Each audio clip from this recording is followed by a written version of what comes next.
Yo, what's up? Bam here and may paliwanag nga pala ako sa inyo. Patama ko to sa mga kalalakihan na especially na hindi naman sa pagmamayabang. Yung mga taong lalaki, yung mga simp, di ba? Karamihan sa mga simp, naniniwala ko ang pag-uugali nila ay extroverts. Extroverts meaning ay hindi sila sanay mag-isa, hindi sila sanay sa mga matahimik na lugar. Okay. Ang topic natin ngayon is sa mga sad boy dyan, ha? Makinig kayo. Pinipilit ko nang wag magmura kasi nakaka-bad trip kayo eh. Hindi nyo ba napapansin? Especially nga dito sa Pilipinas, di ba?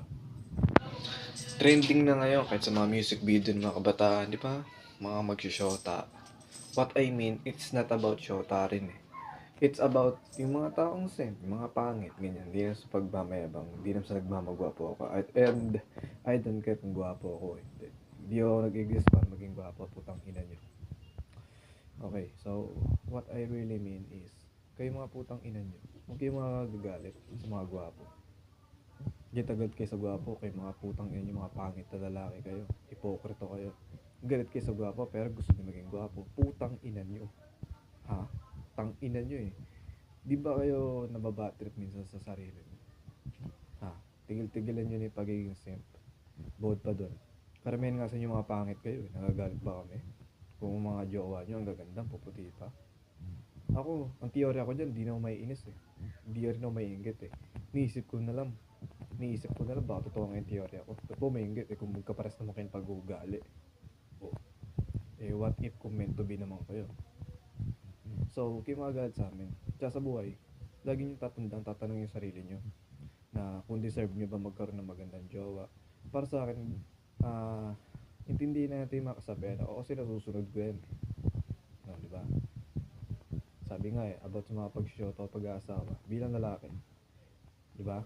Pangit ka o gwapo ka, doon ka sa babaeng, di ba? Doon ka sa babaeng ikagaganda ng buhay mo. Di ba? Hindi yung ganda lang. Maganda nga kung tamad naman. Diba? Kasalanan din yan, naging tamad. Maganda nga kung kupal naman. Diba? Kung mura-murahin ka, kung hiya-hiyain ka sa labas. Especially limbawa sa simbahan, sa palengke, sa mall.